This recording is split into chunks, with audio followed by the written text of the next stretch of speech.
எனக்கு மாதம் 80,000 சேலரிமா. அப்படியா? சூப்பர்ரா. பார்த்தீங்கல்ல, இப்போ ஒரு எக்ஸைட்டடாக ஒரு ரியாக்ஷன் கொடுத்தா பார்த்தீங்களே. இதே மாதிரி நான் அவகிட்ட ஒரு குட் நியூஸ் சொல்ல போவேன். ஆனால் அவள் எந்த ஒரு ரியாக்ஷனுமே கொடுக்கவே மாட்டா. பாசிட்டிவாக கூட எதுவுமே சொல்ல மாட்டா. செம்ம டாக்ஸிக்காக. அவரை பற்றி பேச ஆரம்பிச்சாலே செம்ம அப்செட் ஆகுது. என் கண்ணுலாம் கலங்குது.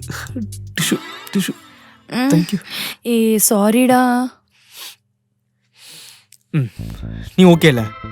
நான் ஓகே தான். இப்போ நான் ஓகே தான். அப்போ நானும் ஓகே. ஃப்ரீயாக விடு. Love you. சரி நம்ம போலாமா? நீங்க போங்க, நான் அப்புறம் போய்க்கிறேன் வீட்டுக்கு. சரி வா போலாம். இரு. நான் உன் கூட தானே வந்தேன். நான் உன் கூடயே வரேன். நீ ஏன் தனியா போகணும்? இவ்வளவு நேரம் தனியா தானே இருந்தேன். நான் போய்க்கிறேன், கிளம்புங்க. என்ன சடனா நல்ல மாதிரி பேசுறேன். சரி போலாம். பே பண்ணிட்டேன். நான் பே பண்ணிட்டேங்க. அக்கா எப்பவும் ஷார்ட் நம்பர். ஒரே டென்ஷனாவே இருக்காங்க. ADHD இருக்கோ? மூஞ்ச பாரு. என் கூட இருக்கும்போது இப்பெல்லாம் பண்ணதில்ல.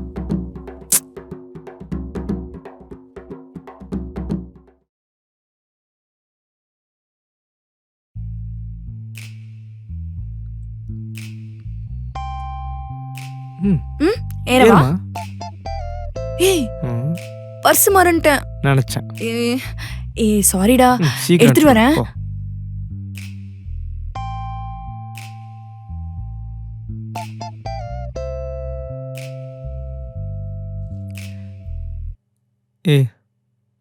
சாரி.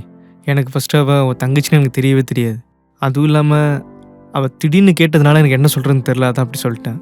பரவாயில்ல, நீ என்ன பண்ண முடியும்? அதுவும் என் ஃபேமிலியும் உன்ட்ட இன்ட்ரோ பண்ணதில்ல.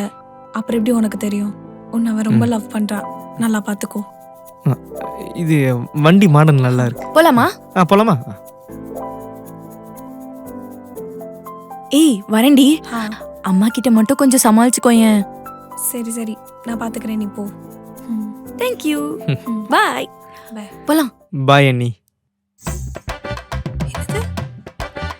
அண்ணியா?